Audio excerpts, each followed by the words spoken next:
Le journal Hélène Assabi. Bonjour à tous et merci de nous rejoindre pour la grande édition de la mi-journée. Au sommaire, la BOAD accompagne la digitalisation dans les médias publics. Elle a fait don ce matin de 9 ordinateurs à Radio Lomé, Radio Kara et à la TVT. Quelques 28 détenus de la prison civile de Lomé composent depuis ce matin dans le cadre de l'examen de formation professionnelle. C'est dans le cadre du projet Quartier d'avenir 2. Jimmy Hope sera enterré au Togo, sa terre natale. La dépouille mortelle de l'icône de la culture togolaise a été accueillie hier nuit à l'aéroport de Lomé en présence de plusieurs fans et des membres du gouvernement. Et puis sport, préliminaire de la Coupe du Monde de Qatar 2022, les éperviers du Togo en regroupement à Moroni, la capitale des Comores, affûtent leurs armes pour la rencontre de ce vendredi contre le pays hôte.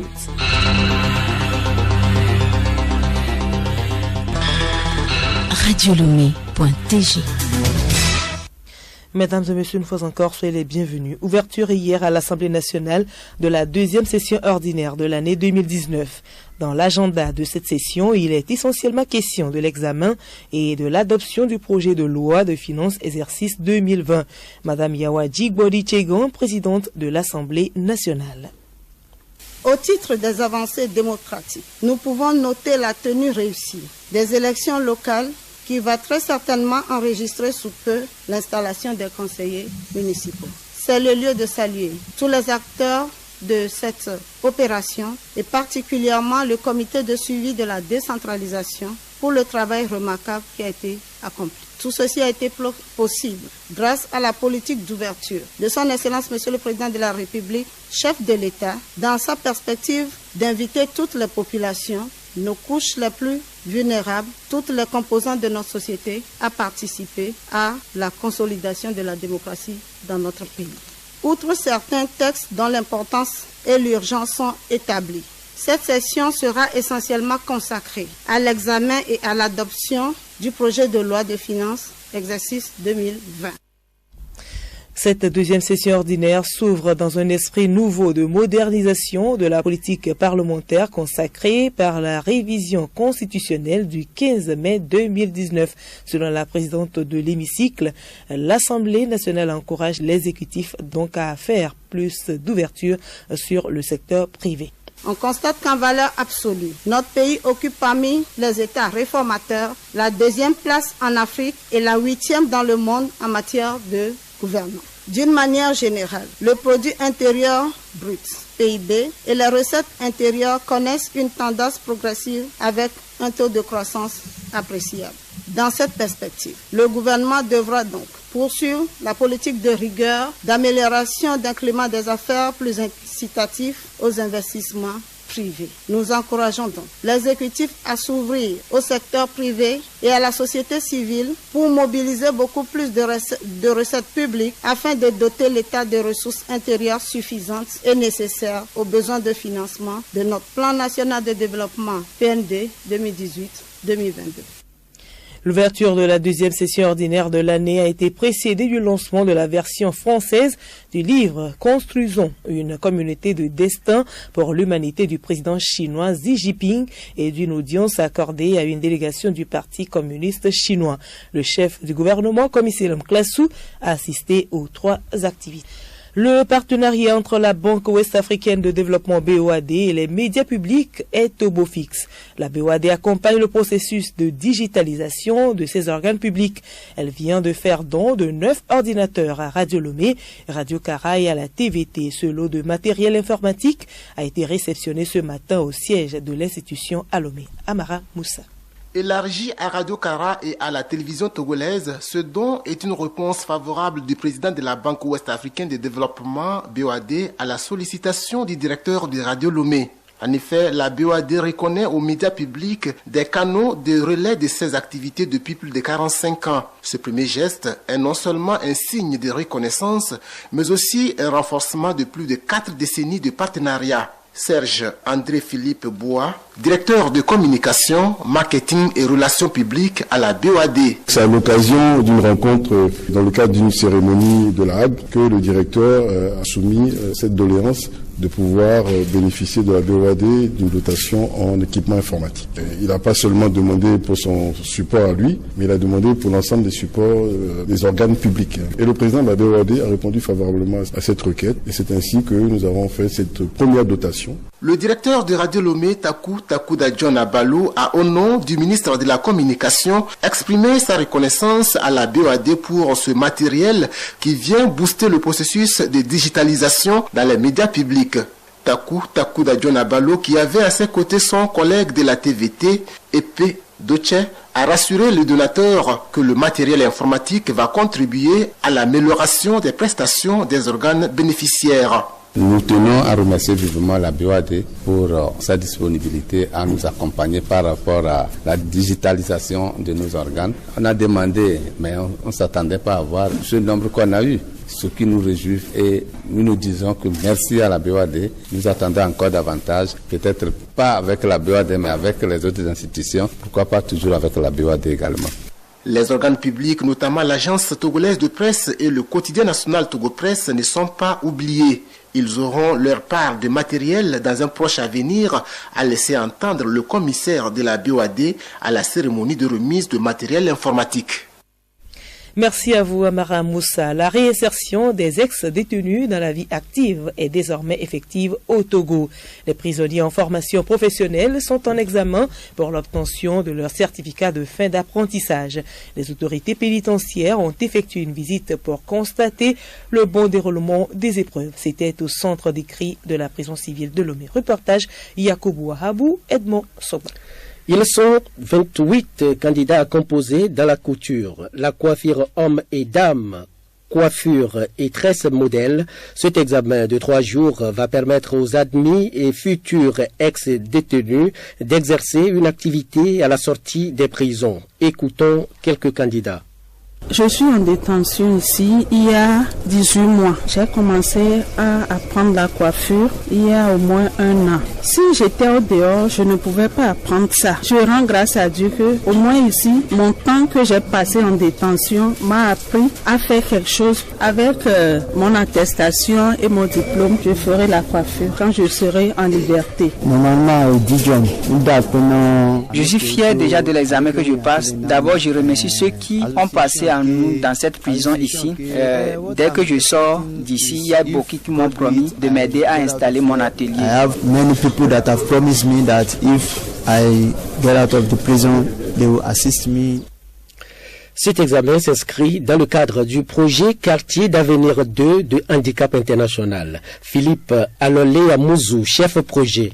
Selon l'évaluation de la première phase, il manque une politique de réinsertion des détenus. Les détenus apprennent les métiers à l'intérieur de la prison, mais sans avoir une attestation. Et à la sortie, ils se cherchent et ils récidivent encore. Donc, à la deuxième phase, on a fait des réflexions pour mieux les encadrer. On s'est dit qu'il faut organiser des examens professionnels à l'intérieur de la prison pour éviter qu'à la sortie, les gars évitent de se chercher, de commettre des erreurs pour revenir à la prison.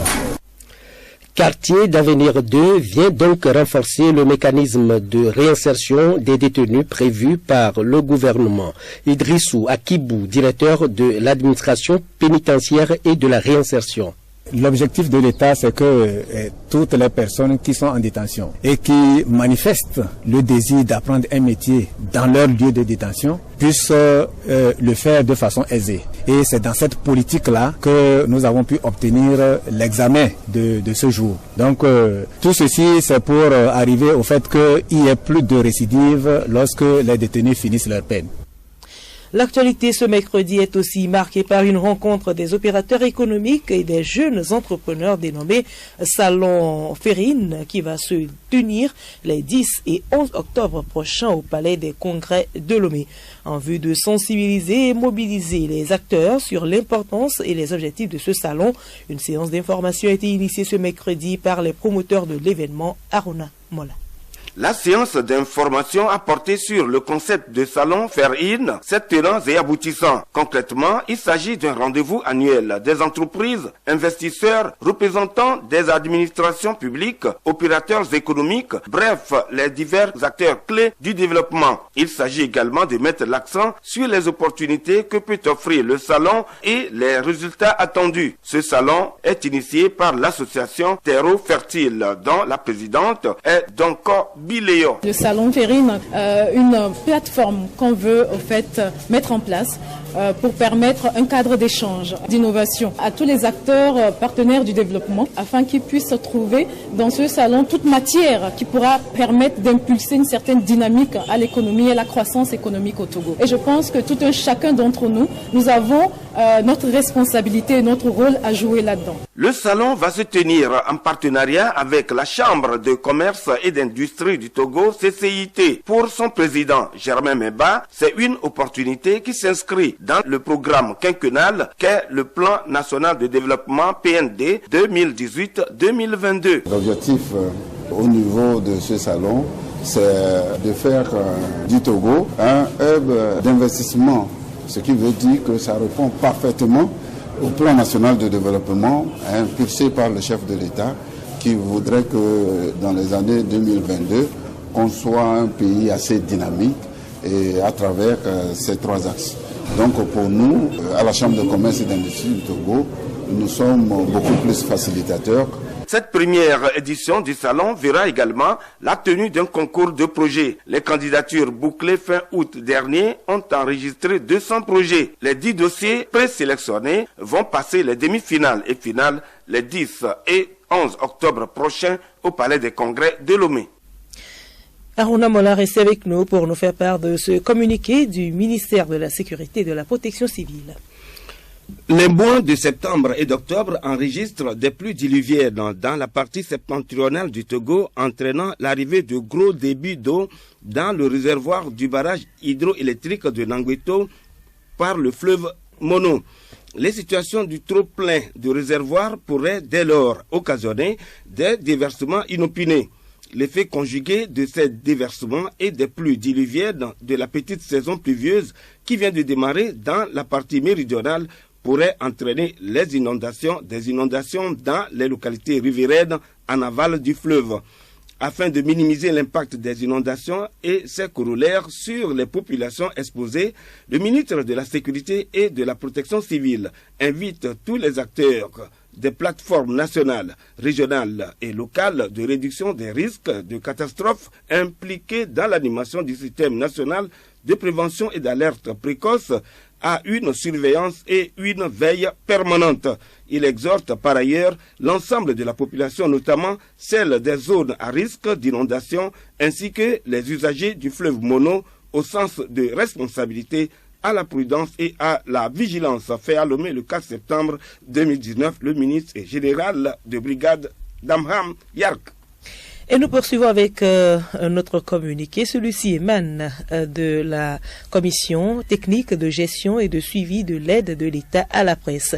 Le président de la commission technique de gestion et de suivi de l'aide de l'État à la presse porte à la connaissance des responsables des organes de presse ayant postulé pour bénéficier de l'aide de l'État pour l'année 2018 que les résultats de l'analyse des dossiers reçus peuvent être consultés sur le site internet de la HAC, www.actogo.tg, au siège de la HAC à Agbalépé-Dogan et à la maison de la presse à partir du jeudi 5 septembre 2019 à 15h. Cette liste établie après analyse des demandes adressées à la commission fait le point des dossiers reçus, du respect des modalités d'accès et des pièces manquantes. La commission a reçu 99 dossiers dont 50 en presse écrite, 44 en radio et 5 en télévision. Les réclamations irrelatives seront reçus jusqu'au lundi 9 septembre 2019 à 17h30. La commission technique compte sur la bonne compréhension et la collaboration des responsables des médias concernés afin de parachever le processus d'octroi de l'aide de l'État à la presse gestion 2018.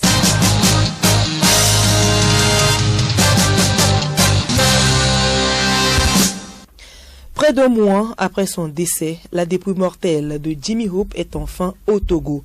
parents de l'illustre disparu, artistes, membres du gouvernement et les fans l'ont accueilli hier tard dans la nuit au fret aérien de l'aéroport international Gnassingbé et Yadima. Gabriel Aïna. La dépouille mortelle de Jimmy Hope est arrivée peu avant minuit. Les parents, les autres personnalités et surtout les fans sont restés jusqu'à cette heure tardive pour accueillir leur idole. À l'arrivée de la dépouille, comme un seul homme, les fans chantaient à l'unisson les morceaux à succès de l'artiste défunt.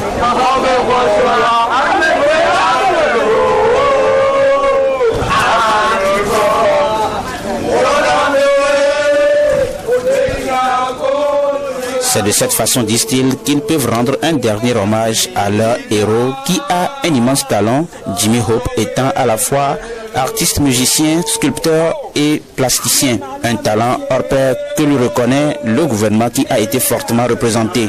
Kossivi Egbutognon, ministre de la Culture, du Tourisme et des Loisirs. Le monde entier sait que le Togo vient de perdre un grand homme, un modèle pour les autres, pour ce qui est du monde de la culture. Et c'est ce qui justifie que toute cette foule-là et le gouvernement fortement représenté.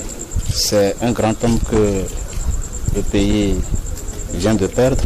Il va être organisé en son honneur des obsèques nationales. C'est vrai, lorsque la mort frappe, c'est la désolation. Moi, je crois que au lieu de pleurer un mort, plutôt élevons l'immortel.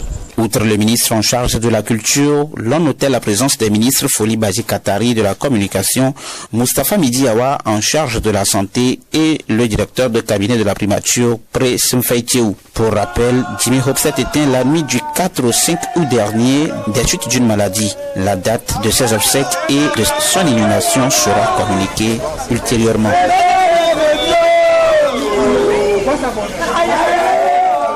Écoutez Radio Lomé sur le web sur le www.radiolomé.tg. Santé à présent, à la naissance, certains enfants présentent des troubles de langage ou d'audition pouvant entraver à la longue leur éducation scolaire. Comment les parents peuvent-ils être alertés pour consulter à temps? Réponse dans ce numéro de Santé Plus de ce mercredi. C'est avec Alice Berthe Baranda. La communication parlée ou écrite peut être perturbée à tous les âges de la vie. Ces dysfonctionnements peuvent gêner les enfants dans leur cursus scolaire ou dans leur vie. Coré Kossi Alfred, président du premier congrès international des orthophonistes. Les enfants présentant les troubles spécifiques du langage et des apprentissages n'apprennent pas au même rythme que les autres. Ces troubles occasionnent une lenteur, une fatigabilité et des problèmes d'organisation. Face à ces difficultés, un besoin d'adaptation s'avère nécessaire. En l'absence de diagnostic et de prise en charge adaptée, ces difficultés vont croissantes, avec à terme un risque d'échec scolaire et plus tard des difficultés sociales ou professionnelles. Comment les parents peuvent rapidement détecter de tels troubles de langage chez les enfants pour une prise en charge adaptée? Emmanuel Etognon, orthophoniste au CHU Sylvanus Olympio à Lomé. Déjà à la naissance, l'enfant doit crier. Si l'enfant ne crie pas, il faut déjà sur cet enfant voir s'il n'y a pas de troubles du langage qui vont s'installer. Aussi, déjà à partir de 3 mois, l'enfant doit pouvoir réagir au son de son environnement. Lorsqu'il y a un bruit, déjà à 1 an, l'enfant doit pouvoir dire les premiers mots. Et également à 3 ans, l'enfant doit pouvoir dire les phrases à 2 mots. Et à 5 ans, l'enfant est censé articuler très bien et dire bien tous les sons de la langue. S'il n'arrive pas à le dire également, il faut se dire qu'il y a un problème. Et également, il y a ces enfants qui présentent des troubles sévères de la lecture, de l'écriture, du calcul. Ces enfants vont d'échec en échec. Et comme les enseignants, le monde, les parents, ils ne connaissent pas encore l'orthophonie, ils pensent que c'est un enfant paresseux, alors que c'est un enfant qui présente de réelles difficultés. Et ces enfants, il faut très vite les amener chez l'orthophonie. À mercredi prochain.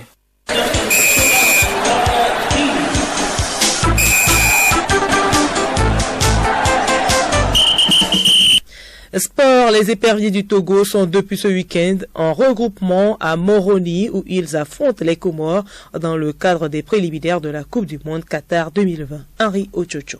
Vous l'avez dit, les Togolais jouent contre les Comores en aller le 6 septembre à Moroni et le match retour le 10 septembre à Lomé. Les éperviers convoqués pour cette compétition ont tous rallié la capitale des Comores. Une première séance d'entraînement a eu lieu mardi sous la houlette du sélectionneur national Claude Leroy. En raison du temps court entre le match aller et retour et du fait qu'il n'y a pas de vol direct entre le Togo et les Comores, le staff technique a préféré un regroupement à Moroni pour permettre aux éperviers de mieux s'acclimater et de mieux se préparer pour la rencontre. Et puis l'attaquant brésilien Neymar reste au Paris Saint-Germain malgré son souhait de quitter le club français. Il n'y a pas eu d'accord entre les deux clubs. Il pourra évoluer avec l'Argentin Mauro Icardi prêté au PSG par l'Inter Milan avec option d'achat. Le club parisien a également signé un contrat avec Keylor Navas en provenance de Real Madrid. Alphonse Areola part pour le club espagnol en prêt sans option d'achat. Mondial de basketball, l'équipe de France s'est imposée facilement face à la Jordanie 103-64 ce mardi. Avec 2 victoires en autant de matchs, les Bleus sont en tête de leur groupe et se qualifient pour le deuxième tour de la compétition. En revanche, 3 représentants africains, Sénégal, Nigeria et Angola, sont déjà éliminés mais joueront toutefois les matchs de classement. La Tunisie est le seul pays africain qui espère passer le second tour.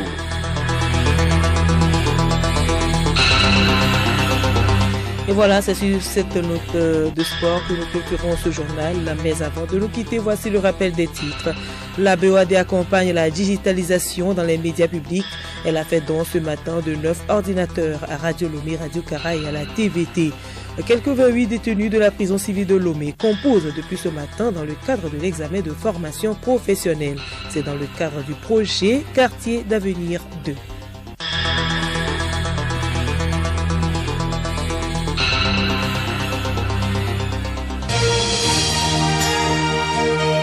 Radio Lomé, boîte postale 434, email radiolomé@radiolomé.tg.